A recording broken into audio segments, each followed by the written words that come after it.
네, 이렇게 또 찬양으로 또 인도해 주신 우리 목사님께 우리 격려 박수. 너무 고생 많으셨습니다. 앞에서. 네, 오늘 또 우리 또 귀한 그 하나님께서 우리 현웅이 이렇게 또 보내주셔서 같이 예배 드리게 해서 너무나 감사드립니다. 이렇게 나오는 게 쉽지 않은 일이야.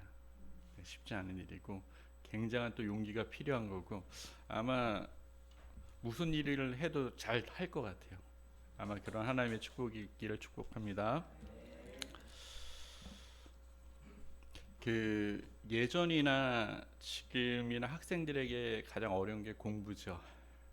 공부입니다. 하지 않아도 걱정하는 거는 공부. 해도 걱정하는 건 공부. 응? 굉장히 걱정이 많습니다. 또한 또 대학 입시를 준비하는 고등학생들에게는 더욱 힘든 거죠. 근데 더 힘든 거는 내가 노력을 열심히 했어. 노력을 열심히 했는데 노력한 만큼 성적이 안 오르는 거예요. 제가 일전에 그 TV 프로그램을 잠깐 봤는데 거기 이제 티처스인가 한 어떤 학생이 이렇게 공부에 문제가 있는 학생이 이제 거기에 일타 강사들이 이렇게 조언을 통해서 이렇게 성장하는 거, 실력이 향상되는 그런 프로그램 같아요. 보니까 한 친구가 있는데 아마 이천에 사는 것 같아요. 경기도 이천이 꽤 멀죠. 근데 이 친구가 보니까 그 아이들 거의 7시에 제일 먼저 학교에 나와서 공부를 해. 열심히 공부를 해. 그 다음에 뭐 12시까지, 1시까지 계속 공부도 하고, 그리고 이천에서 강남까지 와서 수학학원이나 영어학원 같은 데서 이렇게 공부하고 그렇게 하는 거예요. 근데 거기 그 강사들이 딱 평가하기로 이 친구는 너무나 효과적이지 않게 공부했다는 거야. 이렇게 아무리 노력을 했는데 이거 다 소용없다는 거야. 워낙 기초가 없어서 이게 중요한 것이 아니라 초등학교, 중학교 그거부터 다시 배워야 된다고 이렇게 얘기하는 걸 봤어요. 그러니까 그 친구는 열심히 했는데 안 통하는 거야. 그러면서 성적은 여전히 바닥이고. 그러면서 그 일타 강사가 얘기하기를 이렇게 하는 거. 나는 너가 날 포기하지 않는 한 난 널 포기하지 않는다. 딱 그 얘기하니까 그 친구가 막 우는 거야. 저도 이제 그걸 보면서 참 우리 학생들이 고민이 많다. 걱정이 많다. 그리고 얼마나 그 한마디가 듣고 싶었을까. 그런 생각을 하게 됩니다. 어떤 여학생도 이렇게 보니까는 자기는 공부할 때 미래에 자기가 다니는 그 대학교를 상상하면서 이렇게 공부를 한대요. 그러면은 동기부여도 이렇게 되고 또 열심히 하는 그 마음도 생긴다고 하는 것도 이제 들었습니다. 근데 실례로 이게 자기 체면인데 굉장히 효과가 있습니다. 미국에서 한 사람이 이렇게 명문대에 이렇게 넣었어요. 근데 합격이 된 거야. 합격이 돼서 그 학교를 다니면서 또 좋은 성적도 거두고 또 좋은 나중에 직장도 얻었어요. 근데 나중에 몇십 년 뒤에 보니까는 이 학생이 그 대학교에 들어갈 실력이 안 되는 거야. 너무 낮아서. 근데 행정실 착오로 거기 딱 들어갔는데 나중에 이제 알고 보니까 자기는 그 대학교 다닌 학생이다. 그 자부심으로 열심히 공부해서 이렇게 변화됐다는 거예요.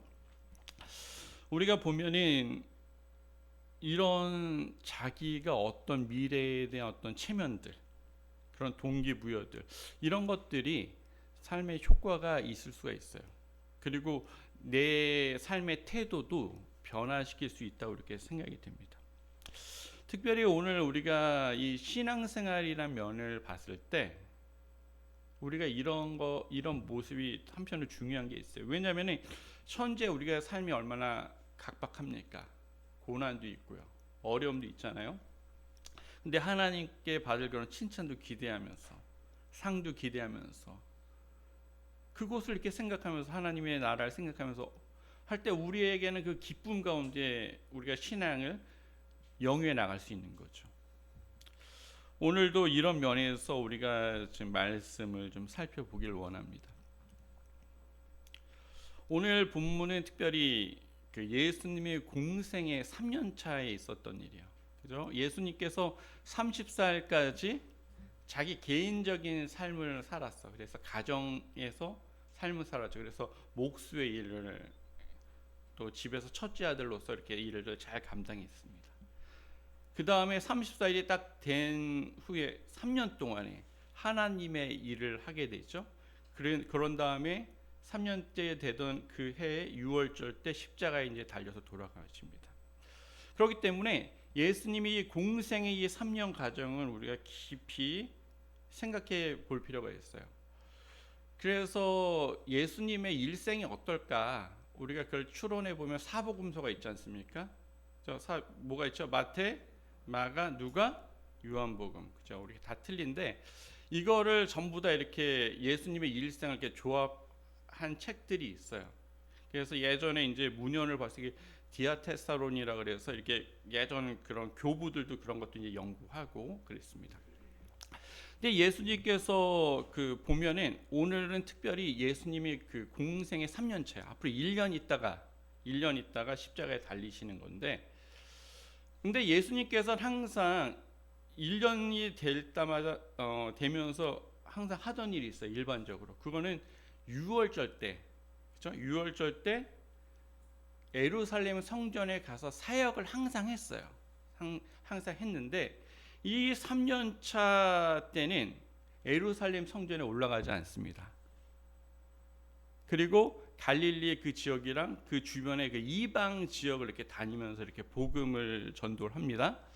근데 이렇게 한 여러 가지 정황을 보니까 저도 이제 성경을 연구하다가 유심히 보니까는 이게 세례 요한의 죽음과 굉장히 밀접한 연결이 있어요. 그 전에 바로 세례 요한이 죽었어요. 근데 이 세례 요한이 죽으면 어떤 거냐면은 세례 요한이 그 당시에 이 민중들의 굉장히 영향력을 미치던 사람이었어요. 그죠? 그렇기 때문에 이 세례 요한이 죽으면서 예수님을 또 예언하면서 예수님을 바라보면서 이렇게 갔기 때문에 이 세례 요한이 그런 모든 관심이 이제 다시 누구한테 쏠리게 되죠? 누구한테 쏠리게 됩니까? 예수님한테 쏠리게 되는 거예요.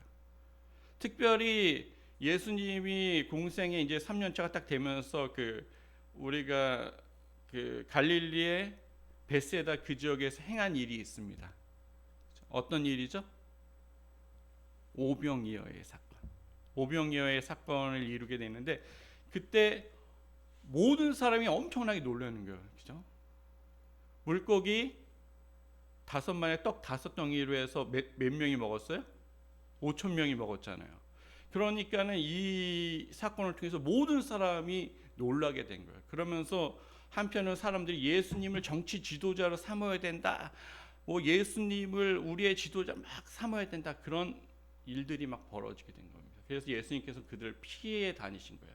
만약에 예수님께서 이 시기 때에 예루살렘에게 왔었을 경우에는 그 당시에 그 유대의 지도자들과 마찰이 있었을 거라고 생각이 들어요. 그래서 아마 피하지 않았나 이런 추측도 해보게 됩니다. 아무튼 예수님께서 이런 공생의 3년 차에 여러 이제 이방 지역을 다니게 되는데 특별히 그 갈릴리 위쪽의 그 이방 지역인 가이사랴 빌립보 지역에 가서 제자들에게 이제 신앙 고백도 받았죠. 신앙 고백도 받고 그러면서 그 중요한 얘기를 해요. 앞으로 예루살렘에서 내가 이제 죽는다, 고난을 받고 죽는다는 것을 처음으로 이제 이 제자들에게 알리게 됩니다. 그러니까 이 제자들이 불안해 안 불안해요? 불안해. 사실 이 제자들도 예수님이 어떤 분이란 거는 사실 명확히 이해는 못했어요. 놀라운 분이시죠. 선지자다. 그렇게 생각하겠지만은 예수님이 사역이 어떤 건지는 정확히 이 제자들도 몰랐을 거라고 생각이 됩니다. 근데 예수님께서 자기가 십자가에 달려서 죽는다고 하니까 얼마나 두렵겠습니까? 그러면서 이 얘기를 한 다음에 오늘 우리가 보면 며칠 있다가 일이 있어요. 17장 엿새우, 그죠?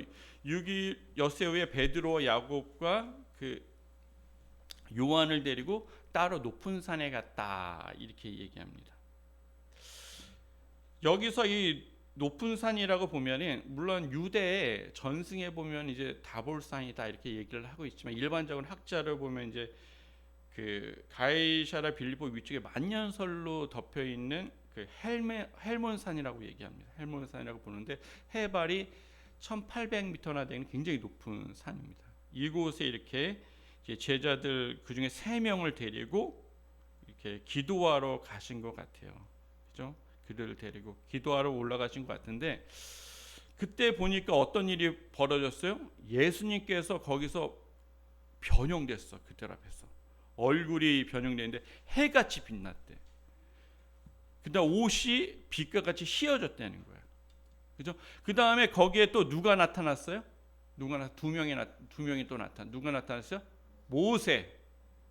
그 다음에 엘리야. 이 모세는 율법을 대표하는 사람이고 엘리야는 선지자의 능력을 대표하는 사람이다. 우리가 이렇게 보게 됩니다. 그러니까 우리가 구약에서 일반적으로 보면 가장 위대한 지도자라고 보면은 모세와 엘리야 이렇게 보고요. 엘리야는 특별히 죽음을 봤습니까?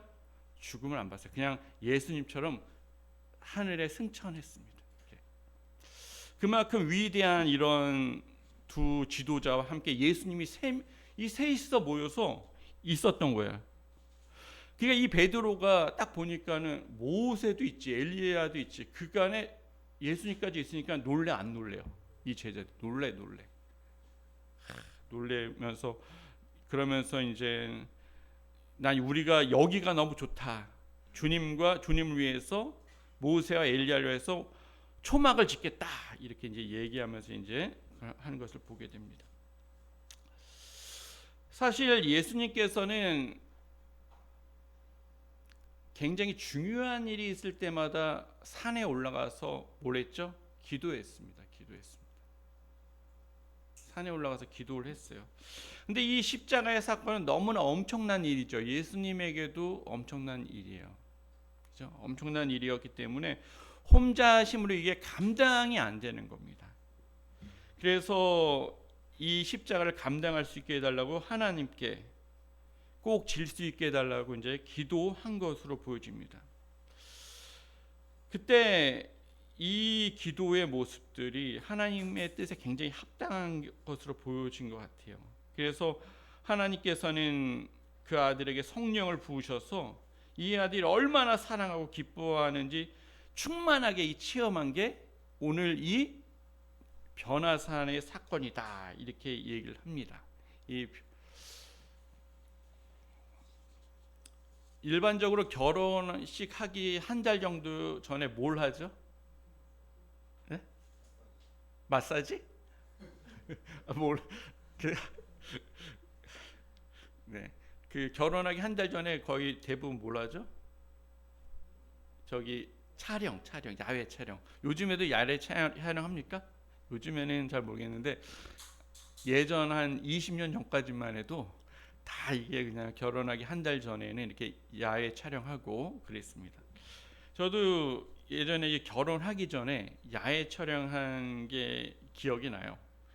그때 선유도에서 이렇게 사진 찍었던 것 같은데 거기서 이제 그 아내와 저를 이제 놓고 여러 다양한 포즈를 취하라고 해요. 그러면서 사진을 찍는데 이게 뭐 그런 경험이 있어야지. 이게 포즈가 잘 안 되더라고요. 그랬더니 거기 사진 기사가 구박을 얼마나 하든지 그거밖에 못하냐고 막 그런 이제 기억이 납니다. 그런 야외 촬영한 다음에 제가 깨달았던 것 중에 하나는 이제는 이제 결혼하는구나. 이제 결혼해. 늙은 나이에 이제 결혼하는구나. 그런 것들이 이제 실제적으로 왔습니다. 그때 나이가 33살인가 그랬을 거야 아마.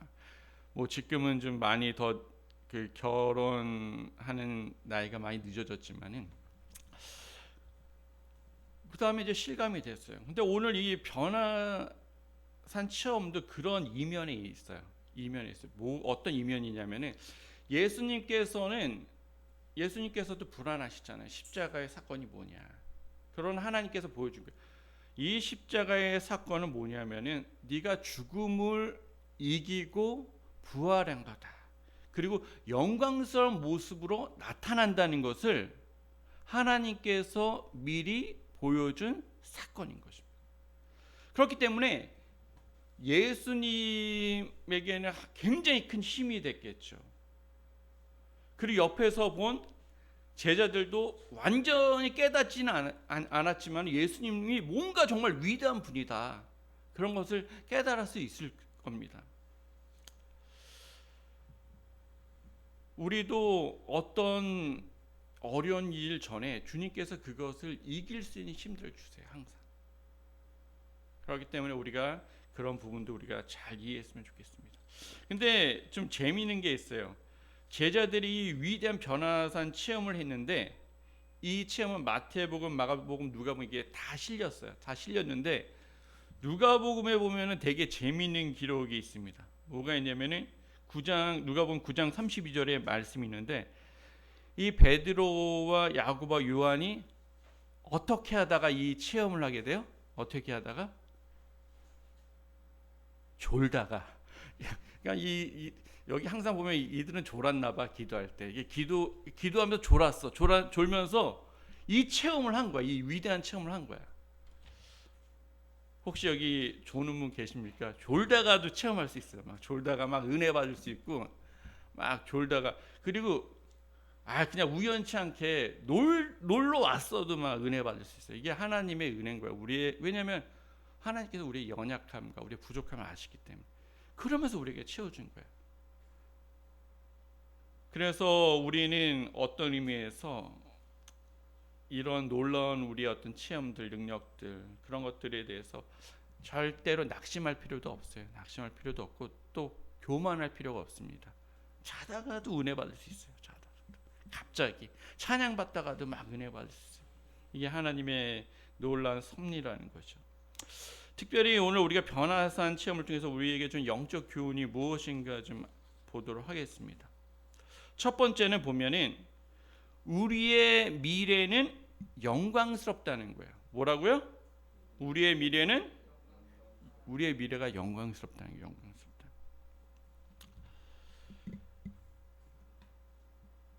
우리가 보면은 주님도 그 전에 이 십자가 고난에 대해서 너무나 힘들었지만은 이 변화산 체험으로 인해서 영광스러운 그 모습에 대해서 확신할 수 있게 되는 거죠.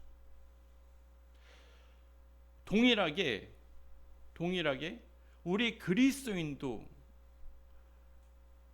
예수님을 믿고 변화되었고 그 삶을 살게 되면 우리의 미래도 어떻게 된다? 영광스럽다. 이거 완전히 보증이 되어 있다는 거예요. 보증이 되어 있다. 우리의 미래도 영광스럽다는 거야. 우리의 미래도 완전한 약속이라는 거야. 우리도 성경 전체를 봤을 때 뭐라고 얘기죠? 우리가 예수 믿고 순종하고 그 말씀대로 우리의 미래도 영광스럽게 변한다. 이것에 대해서 얘기하고 있지 않습니까? 우리는 아무리 절박한 문제와 고난이 있어도 우리 미래가 확실히 보장된다면 이런 현재의 어려움도 어떻게 이길 수 있다. 이길 수 있는 거예요. 대부분 사람들은 그 사건이나 사고, 그다음에 어떤 질병에 대비해서 뭘 가입하죠? 보험에 가입합니다. 예전에 그 한 성도님이 그 자기 암에 걸렸다고 너무나 행복해 하시더라고요. 암에 걸려서 너무 행복하다는. 그래서 왜 이렇게 행복하시냐? 갑상선 암에 걸렸대. 갑상선 암에 걸렸는데 우리가 암 중에서 여러 암이 있지만은 갑상선 암이 제일 간단한 암입니다. 그냥 잠깐 간단한 수술 받고 이렇게 해결될 수 있어요. 거의 전이 되거나 그런 것도 없고. 요즘에 이제 많이 이제 그 약관이 바뀌었지만, 근데 거기에 이제 뭐가 되냐면 한 20년 전까지만 해도 모든 암의 뭐 5천만 원 보장 막 이렇게 써 있어요. 써 있어요. 근데 그분이 그걸 가입한 거야. 그래서 갑상선 암에 걸린 다음에 간단한 수술을 받고 얼마를 받았어? 5천만 원, 5천만 원. 그래서 너무나 행복하신 거야. 나 이제 빚 갚았다고 막. 그죠? 우리가 이렇게 보면은 미래 이렇게 보장만 돼도 얼마나 기뻐요. 우리가 어떤 일에 보장만 돼도 행복한데 우리의 그리스도인들의 삶을 하나님께서 확실히 보장해 주신다고 하니까 우리는 얼마나 행복한 겁니까? 얼마나 영광스럽고 우리가 기쁜 겁니까? 그렇기 때문에 우리는 이런 보장된 미래를 생각하면은 우리 과거에 너무 얽매일 필요 없고요. 미래에 대해서 너무 걱정할 필요도 없어요. 현실에 충실하게 달면은 우리의 삶은 어떻게 된다? 우리의 삶은 보장된다. 우리의 삶은 보장된다. 그렇죠? 얼마나 저도 예전에 그 처음으로 보험을 딱 들었을 때 어떤 마음이 들었는지 아세요? 보험을 내가 처음에 딱 들었을 때 차가 두렵지 않더라고. 사고 나도 돈 받을 수 있다는 생각이 들기 때문에 차가 안 두려워 막. 그런 것 때문에 우리가 보장된 삶은 이만큼 우리의 삶을 안전하게 할 수 있는 겁니다. 두 번째로 보게 되면은 이런 변화의 체험, 우리의 삶이 새롭게 변화되어야 된다는 것을 우리에게 상징적으로 또 얘기를 합니다. 여기서 보면은 이 마가복음의 9장 3절에 보면은 옷이 광채가 난다고 그랬어요. 옷에 광채가 난다. 그러니까 세상에 빨래하는 자가 그렇게 깨끗하게 빨래할 수 없을 정도로 옷에 광채가 난다 이렇게 얘기를 하고 있어요. 그죠? 너무 휘어진 거죠. 그리고 우리가 보면은 이런 변화된 자는 옷이 깨끗한 자, 행실이 깨끗한 자다 이렇게 이제 요한계시록에도 얘기를 하고 있어요. 그러니까 어떻게 보면 이렇게 비유적으로 또 설명한다고 볼 수가 있습니다. 특별히 또 그 마태복음 우리가 읽은 17장에 보면은 주님의 얼굴이 어떻게 변했어요? 어떻게? 해같이 빛난다. 해같이. 그죠? 특별히 우리가 어떤 영적인 체험하게 되고 말씀을 또한 깊은 어떤 체험이 있게 되면은 우리 삶이 변하게 된다. 특별히 제일 먼저 어디가 변해? 어디가 변할까요? 은혜가 얼굴이 변한다. 찌그러진 얼굴이 어떻게 된다? 펴진다. 응? 우리 중고등부 애들 맨날 방문 쾅 닫고 들어가죠. 쾅 닫고 하면서 부모님이 뭐야? 딱 하면 바람 때문에 다쳤어요. 거의 이렇게 얘기를 해요. 바람 때문에 다쳤다고. 근데 우리가 보면은 왜 너무 힘들어 삶이 고달퍼. 너네 옆에 있는 부모들도 고달프고 다 고달퍼. 다 인생이. 근데 우리가 이런 가운데 은혜를 받게 되면 어떻게 되냐? 제일 먼저 얼굴이 펴진다. 얼굴이 환해진다. 우리 특별히 이런 것들은 전염성이 있습니다. 제가 어떤 방송에서 보니까 그 아이돌이 어떤 연대 너무 애가 예쁜 거야. 예뻐. 너무 예쁘더라. 근데 얼굴이 찌푸려 있어. 그러니까 안 예쁘더라고. 근데 옆에 있는 애는 좀 못생겼어도 얼굴이 환하니까 너무나 예쁜 거야. 일반적으로 여러분 나이가 50이 넘은 다음에는 여러분이 잘생긴 외모가 드러나는 것이 아니라 여러분의 얼굴에 밝고 어둠이 드러나게 되는 거예요.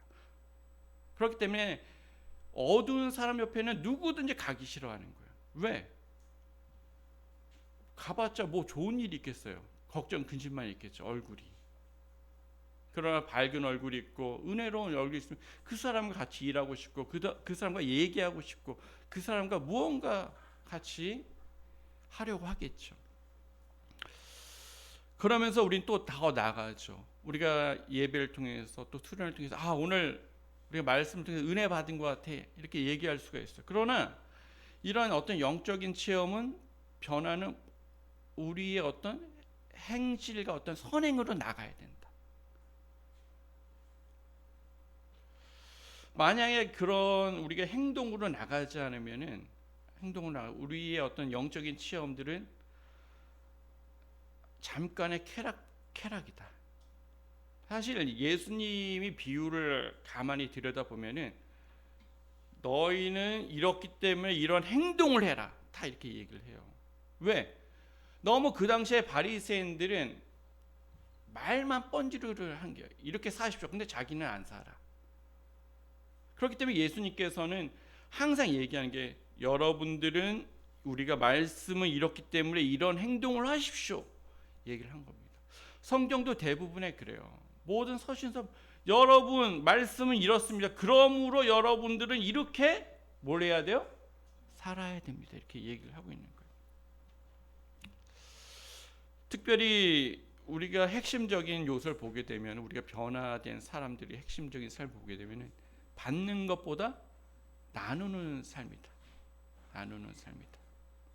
그렇기 때문에 더 많이 주는 거예요. 더 많이 주고 어떤 사람 얘기합니다. 세상에 너무나 사랑이 없는 것 같아. 이렇게 얘기하는 사람이 있어요. 그러나 우리가 보면은 첫 번째 자기는 다른 사람을 사랑했나? 자기도 사랑하지 않으면서. 그리고 이렇게 탓하기 전에 먼저 자기도 그런 사랑의 모습을 보여야 된다. 나눔의 모습들을 보여야 된다. 이렇게 생각하는 겁니다. 우리도 교회 안에서도 특별히 우리가 이런 모습도 있어야 되죠. 받으려고만 하면 안 되고 나누고 또 베풀 때 배가 되고 기쁨이 넘치게 되는 거고 그 안에서 우리가 생명력 있게 되는 겁니다. 우리가 자원봉사자들 보면은 우리가 그 사람들이 돈을 받고는 하지 않죠. 그러나 그들에겐 왜 돈이 없어도 누굴 돕고 베풀 수 있다는 것이 가장 큰 기쁨인 거예요. 그러니까 여러분 여기서 누가 삶에 힘들고 어려움이 있다. 자원봉사 해보십시오. 여러분이 손길이 필요한 곳이 사람이 있고 그로 인해서 도리어 여러분이 위로를 받을 것입니다. 이게 바로 베품의 나눔의 순환이에요. 순환. 축복의 순환인 겁니다. 이 시간에 우리가 우리의 이런 시험들이 우리의 삶을 새롭게 변화하는 시간이 되길 축복합니다. 특별히 우리가 매주간 드리는 예배 시간을 통해서 여러분의 삶이 변하기를 축복합니다. 그리고 그것이 여러분의 얼굴로, 여러분의 행실로 이렇게 나타나기를 축복합니다. 그 다음에 세 번째 보면은 우리가 그 4절 한번 읽도록 하겠습니다. 4절 읽도록 합니다. 시작.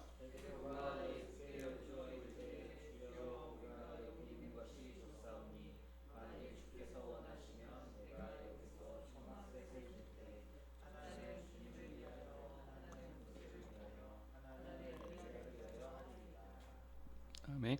그러면서 우리 5절 우리 같이 읽습니다. 5절 시작. 할 때에 호련히 빛난 구름이 그들을 덮으며 구름 속에서 소리가 나서 이르시되 이는 내 사랑하는 아들이요 내 기뻐하는 자니 너희는 그의 말을 들으라 하시는지라. 아멘.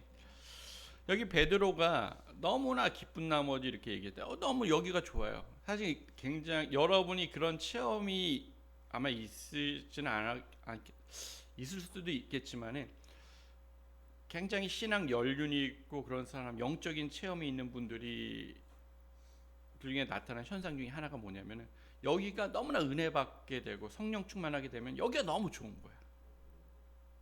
너무가 좋은. 그래서 이곳에서 계속 하나님께 영광을 돌리려는 그런 모습들이 있습니다. 공통적으로 있는데 이제 베드로가 그런 영적인 경험을 한 게 너무나 여기가 좋은 거야.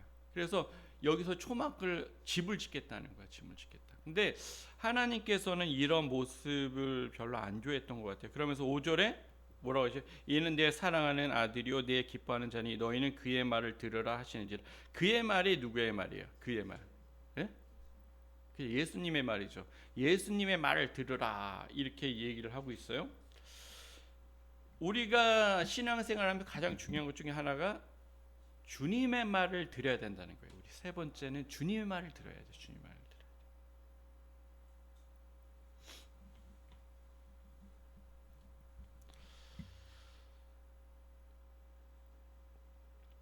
우리가 진짜 좋은 거는 어떤 환상이나 체험은 아닙니다. 진짜 좋은 거는 주님의 말씀을 우리가 깨닫고 그것을 행할 때 오는 거예요. 행할 때 오는 거예요. 이것이 굉장히 중요해요. 하나님께서는 베드로나 그 제자들에게 이제 환기를 시키면서 얘기하시는 거예요. 주님의 말을 들어라. 주님의 말. 순종해라. 그 말씀.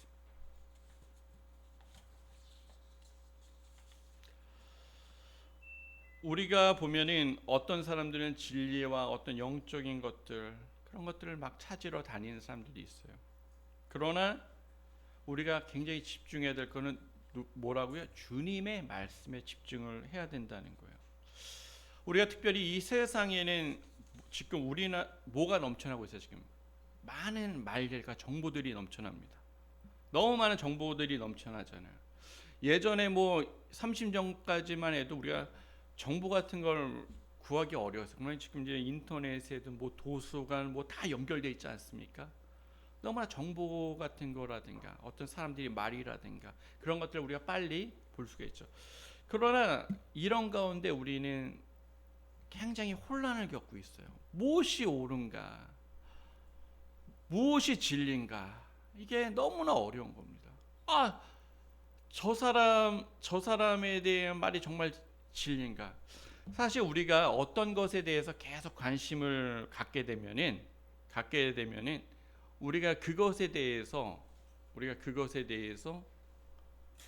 굉장히 집중하게 돼요. 만약에 어떤 사람이 암에 대해서 막 내가 유튜브도 막 보고 막 하면은 그리고 뭐 책도 읽고 그러면은 그 사람은 항상 뭐가 불안해?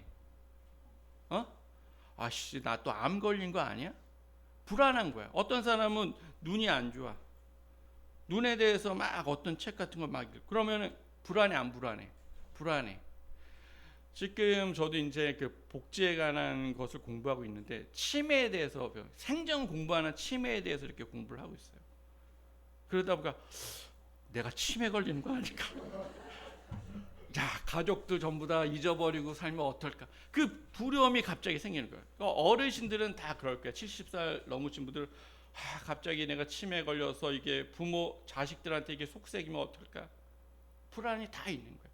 왜냐하면 우리나라 치매 인구가 지금 너무나 많아진 거예요.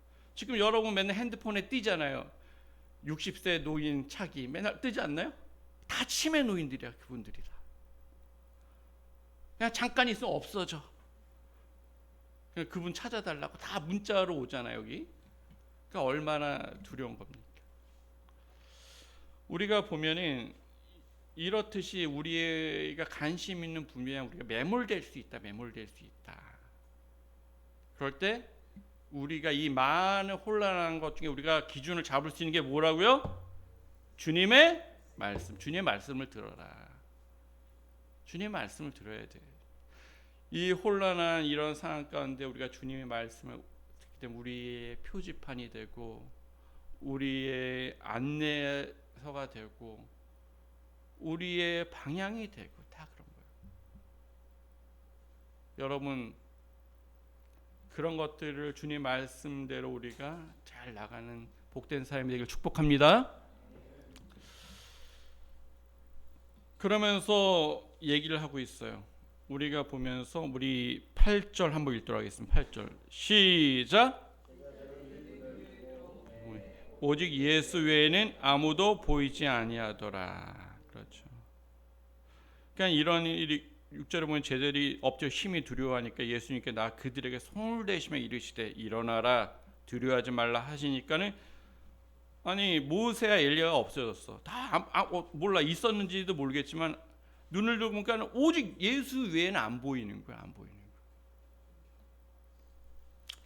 우리가 세 번째 어떻게 보면 가장 핵심적인 거죠. 그렇죠? 우리 신앙생활에는 오직 예수 외에는 아무것도 보이지 않아야 되는 겁니다. 예수 외에는 이게 핵심인 거예요. 우리가 성경을 통해서 보면은 우리 예수님을 바라보는 그 시선을 계속 다른 데로 움직이게 하는 게 누구의 사역이다? 사단의 사역이다. 그죠?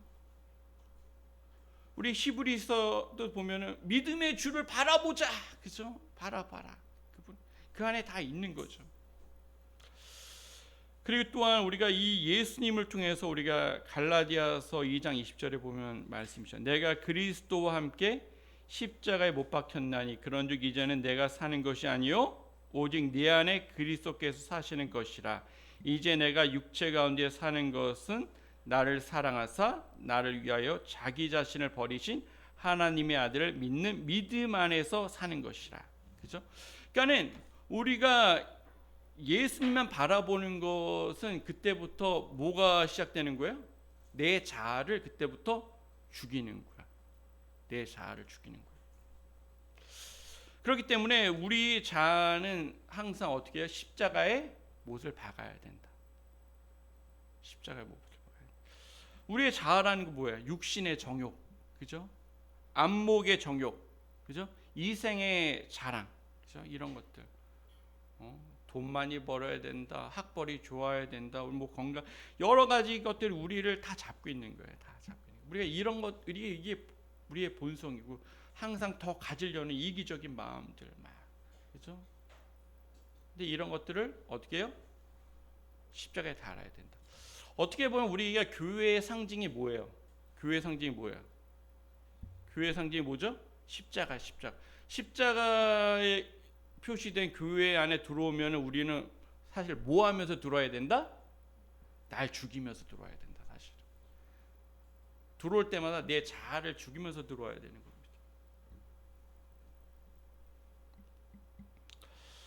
그럴 때 온전히 누가 나타납니까? 온전히 그리스도가 이렇게 보이기 시작하는 겁니다.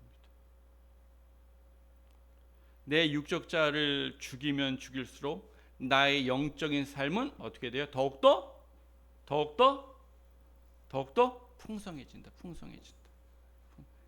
날 죽이면 예수님은 더욱더 드러나고, 나의 육적 자아를 죽이면은 나의 영적인 생활은 더욱더 풍성해진다. 이것이 우리의 신의 삶의 원리인 것입니다. 그러면서 특별히 어떤 내용이 있냐면은 여기서 보면은 베드로는 그 변화산에서 어떻게 하기를 원한다 그랬어요. 그죠? 여기에 있는 것이 뭐라고요? 좋사. 난 좋다. 난 여기 있는 게 좋다. 근데 주님께서는 보면은 어떻게 돼요? 9절에 보면은 주님은 내려오셨다. 내려오셨다. 그 변화산. 어떻게 보면은 오직 예수님만 보이는 삶의 시작은 우리가 체험의 놀라운 은혜의 그 산에서 우리가 이 세상 가운데 내려올 때부터 시작이 되는 겁니다. 왜냐하면 하나님의 은혜는 언제나 높은 곳에서 낮은 곳으로 이렇게 이동하기 때문이죠. 우리가 한상적인 무대에 내려와 세상의 음재 이렇게 빛을 발해야 돼요. 그때 예수님의 모습들이 그 안에 이렇게 나타나는 겁니다. 왜냐하면 우리가 이 세상 가운데 살면 어떤 일이 벌어지냐면은 너무 어려워. 그렇기 때문에 누굴 바라봐야지 승리할 수 있어요? 예수님. 그때부터 우리는 예수님만 오직 바라볼 수 있는 그 모습이 되는 거예요.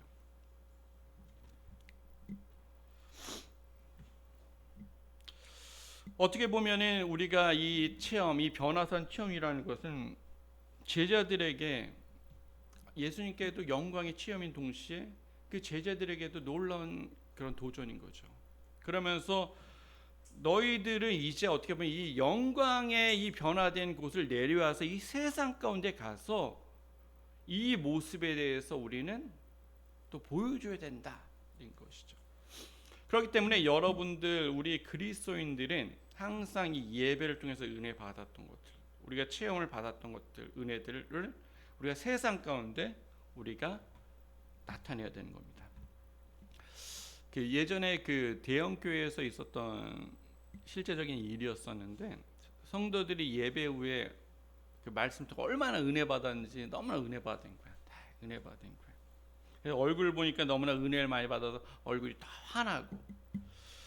그런데 보니까는 한 분이 이렇게 늦게 오셔서 주차장에서 이렇게 차를 빼려고 하는 거야.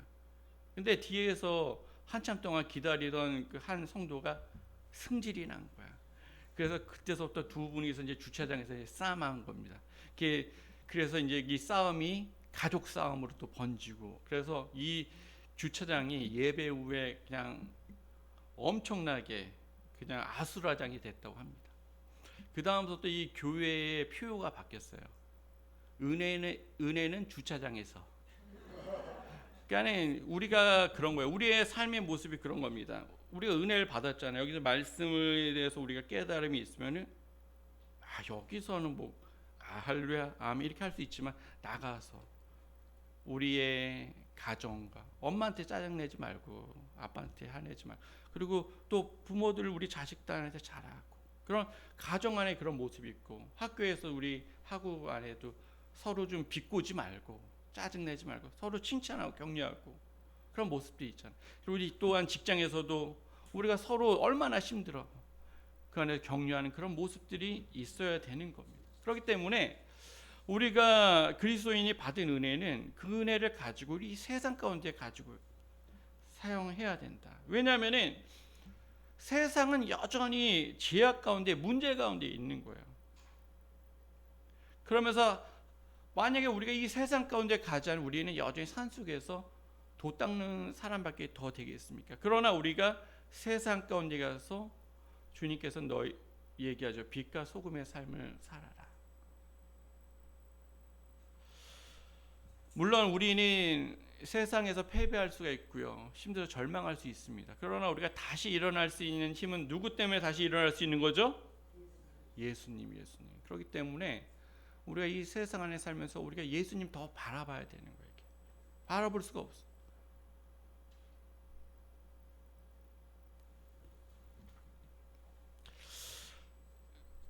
이 시간 우리가 이런 세상 가운데 이런 치열한 현재 삶의 이런 치열함 속에서도 우리가 승리할 수 있는 길은 오직 예수님만 바라본다는 것을 깨닫기를 부탁드립니다. 오늘 우리가 특별히 이 변화산 사건을 통해서 신앙적 교훈을 받죠. 첫 번째는 뭐죠? 우리의 미래는 어떻게 되죠? 영광스럽다는 게 완전히 이게 보장된 거다. 보장된. 둘째는 우리의 삶이 새롭게 변화해야 된다. 그렇죠? 변화산의 그 체험처럼 우리의 삶도 그런 영적인 예배를 통해 말씀으로 해서 우리 변화돼야 된다. 그렇죠? 우리 GBS 하면서 말씀 나누면 변화 받아야지. 그게. 그렇죠? 여러 가지 우리는 그런 것들이 있는 겁니다. 그리고 또 우리가 셋째는 뭐죠? 셋째는 우리는 오직 주님의 말씀을 들어야 된다. 우리가 이 혼란된 세상 가운데서 우리가 주님의 말씀을 들을 때 우리가 길을 잃지 않는다. 그렇죠? 그리고 그것이 믿음의 삶이다. 그다음 우리 네 번째로는 우리는 오직 예수 외에는 아무것도 보지 말아라. 우리 세상 가운데 이 말씀을 가지고 살 때 우리 예수님 붙들고 나가야지 우리가 승리할 수 있어요. 제가 존경하는 예전에 목사님 중에 그 한국 대학생 선교회 일명 CCC죠. CCC를 설립한 김준공 목사님입니다. 제가 김준공 목사님 생전에 그 108이 성성할 때 이렇게 몇 번 이제 설교를 듣고, 사실 이 CCC가 그 대학생들에게 복음을 전하고 그리고 변화시키는 일에 굉장한 많은 역할을 했어요. 그리고 90년대 이전까지 2000년대는 또 이제 간혹해서 이제 그런 일이 있었지만은 대학 캠퍼스를 빌립니다. 여름 때. 그러면은 거기에 캠퍼스에 얼마나 모이는지 알아요? 전국 CCC가 한 5만 명 이상 모여요. 5만 명. 5만 명 이상 모여서 CCC에서 제일 먼저 개발한 게 뭐냐면은 거기는 사람들을 밥을 먹여야 되잖아요. 그래서 우리나라 최초로 그 김을 통해서 밥을 찌는 거예요. 그거를 CCC에서 제일 먼저 개발했다 그래요. 왜냐 거기 몇만 명을 먹여야 되니까는 그걸 연구한 거예요. CCC에서. 그만큼 거기서 말씀 사역을 일주일 동안 하면서 사람들이 변화받고 그 지역을 복음화 시키고 그런 일들을 많이 했습니다. 우리가 보면 이 김준건 목사님이 했던 거 핵심이 뭐가 있냐면은 그 백문일답이에요. 백문 100가지 질문인데 답은 딱 한 가지예요. 뭐죠? 예수 그리스도. 이분이 항상 설교할 때마다 해요. 이 부분에 대해서 이것에 대해서. 그래서 한번 몇 가지만 보겠습니다. 여러분들 이렇게 하는데 답은 뭐라고? 예수 그리스도. 따라해 보세요. 예수 그리스도. 시작. 예수 그리스도. 크게 하셔야 됩니다. 답은 예수 그리스도. 답은 예수 그리스도. 그렇죠. 한번 그러면 이분이 우리의 생의 주인은 누구십니까? 예수 그리스도. 우리의 삶의 이유가 무엇입니까? 예수 그리스도. 우리가 여기에 왜 있습니까? 예수 그리스도. 우리의 인생의 목표가 무엇입니까? 예수 그리스도. 여러분의 성적을 향상시킬 수 있는 분이 누구십니까? 여러분의 가정을 변화시킬 수 있는 분이 누구십니까? 예수 그리스도. 그래요. 여러분이 정말 예수 그리스도가 우리가 의심을 가질 수 있지만은 한번 해보십시오. 성경의 많은 우리의 선조들과 많은 신앙의 사람들은 오직 예수님만 바라보고 일생을 살면서 그들의 인생과 삶과 주변을 변화시켰던 사람들인 것입니다. 예수님께서는 변화산 사건을 통해서 고난의 십자가를 길을 묵묵히 걸을 수가 있는 겁니다. 동일하게 우리 그리스도인들도 이 변화산의 교훈을 통해서 이 힘들고 어려운 세상을 묵묵히 믿음의 길로 걸어갈 수가 있는 것입니다. 그리스도의 믿음의 생활은 오직 예수 그리스도 외에는 아무것도 보이지 않는 삶이 되어야 되는 겁니다. 우리의 인생의 답은 그렇죠. 우리의 인생의 길은 그렇죠. 우리가 그분만 의지하고 우리의 삶의 주인을 모실 때 우리의 삶은 평안해지고 또한 우리의 인생은 형통하게 될 것입니다.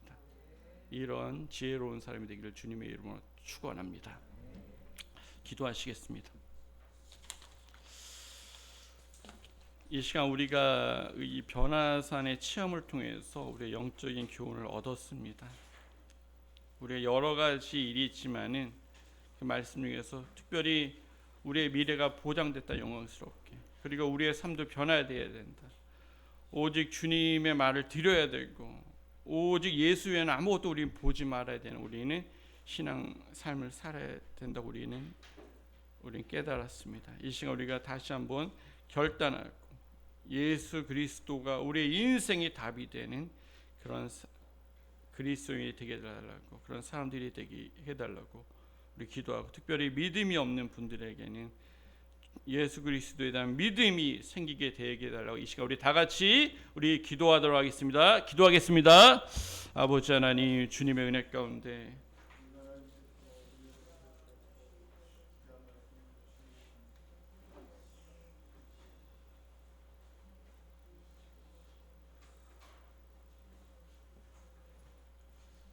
우리가 예수 그리스도 외에는 아버지 다른 것을 바라보지 않게 도와주시고, 우리가 하나님 아버지 얼마나 우리가 영광스러운 존재인가, 미래가 보장되어 있고 우리가 얼마나 하나님 아버지 보배롭고 가치 있는 존재인가를 알게 도와주시옵소서. 하나님의 말씀을 붙잡게 도와주시고, 오직 아버지 혼란스러운 시대 가운데 우리 모든 성도님들이 말씀을 붙잡고 날마다 말씀의 통치를 받으며 말씀에 순종하며 하나님 놀라운 복을 누리게 허락하여 주시옵소서. 하나님 아버지 주님 우리에게 은혜를 베풀어 주시옵소서. 오직 예수 그리스도 외에는 하나님 아버지 다른 것을 바라보지 않게 허락하여 주시고, 아버지 하나님 우리의 하나님 말씀을 통하여 우리의 영광스러운 모습으로 변화되며 날마다 아버지 하나님 빛나게 우리의 삶을 주님께서 이끌어 줄 줄 믿습니다. 주여 우리 사랑하는 성도님들에게 하나님 놀라운 아버지 영광스러운 놀라운 은혜 가운데 살아가게 도와주시옵소서. 하나님 은혜를 베풀어 주시옵소서. 주여 우리를 새롭게 하여 주시옵소서. 하나님의 은혜 가운데 살아갈 수 있도록 주님 역사하여 주시옵소서. 하나님 우리 너무나 연약할 때가 많음을 고백합니다. 주여 우리를 새롭게 해주시고 우리에게 은혜를 베풀어 주시옵소서. 하나님 이 시간 성령께서 우리를 아버지 영광스럽게 우리를 변화시켜 주시옵소서. 하나님 우리에게 은혜를 베풀어 주시옵소서. 하나님 이 시간 성령이 우리를 변화시켜 주시옵소서. 하나님 우리를 새롭게 하여 주시옵소서. 하나님 오직 예수 그리스도의 바람을 결박하여 주시옵소서. 우리의 삶 가운데 하나님 많은 문제가 있고 어려움이 있고 하나님 아버지 많은 갈등이 있고 하나님 아버지 마음이 힘들 때가 있지만 오직 예수 그리스도 그만의 바람을 나아가 허락하여 주시옵소서. 하나님 우리를 다시 한번 새롭게 허락하여 주시옵소서. 하나님의 놀라운 은혜 가운데 하나님의 가르친 주님의 영광을 바라보게 도와주시고 온 땅에 충만한 주님의 영광이 나타나게 허락하여 주시옵소서. 하나님의 성령께서 우리 사랑하는 성도들 한 분 한 분 위로하시고 치유하시고 회복시켜 주시고 아버지 새롭게 허락하여 주시옵소서. 하나님의 베풀어 주시옵소서.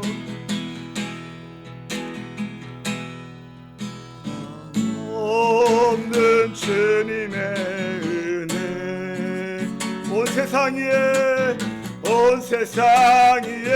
넘칩니다.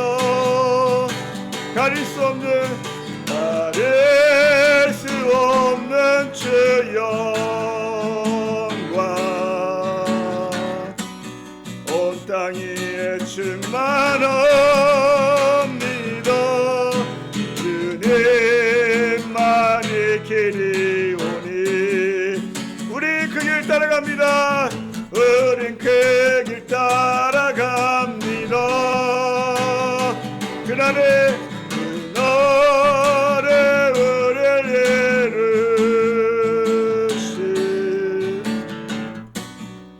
주는 완전합니다. 다시 한번 주면 찾을까? 가릴 수 없는 주 영광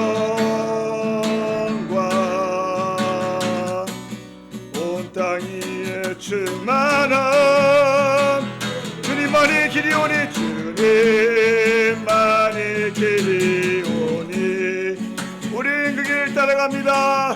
우린 그 길 따라갑니다.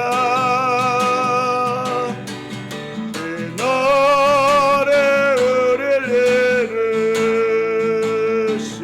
이루신 주는 완전합니다. 그날에 우리를 이루신 그 노래 우리를 이루신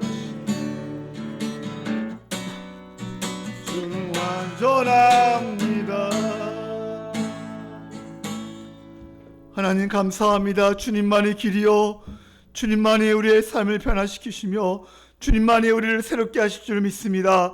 보장된 우리의 미래의 삶을 말씀을 붙잡고 승리하며 살아가는 우리 성도님들 되게 허락하여 주시옵소서. 한 주간도 믿음으로 승리하게 도와주시고 말씀으로 승리하게 도와주시고 오직 예수 그리스도만을 바라보며 날마다 하나님의 영광을 바라보며 승리하는 한 주간 삶이 되게 허락하여 주시옵소서. 모든 염려와 모든 불안에서 떠나가게 도와주시고 오직 예수 그리스도를 붙잡고 말씀의 통치를 받으며 그 영광스러운 빛나는 우리의 삶을 주님께서 영위해 나갈 줄 믿습니다. 주여 아버지여 우리가 기도하며 말씀을 붙잡고 하루하루 감사하며 아버지여 살아가게 도와주시옵소서. 과거의 상처에 과거의 원망에 머물러 있지 않게 도와주시고 미래의 염려와 미래의 불안에 쌓이지 않게 도와주시고 오직 예수 그리스도를 붙잡고 하루하루 믿음으로 살아가는 우리 모든 성도님들 되게 허락하여 주시옵소서.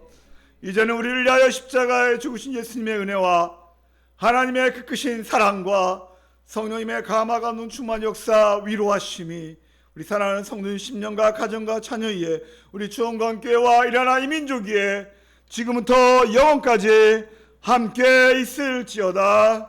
아멘. 한없는 주님의 은혜 세상 위에 넘칩니다. 가릴 수 없는 주 영광 온 땅 위에 충만합니다. 주님만이 길이오니 우린 그 길 따라갑니다. 이 노래를 예르시 주는 완전합니다. 우리 하나님 박수 영원 우리 하나님 감사합니다. 하나님 감사합니다.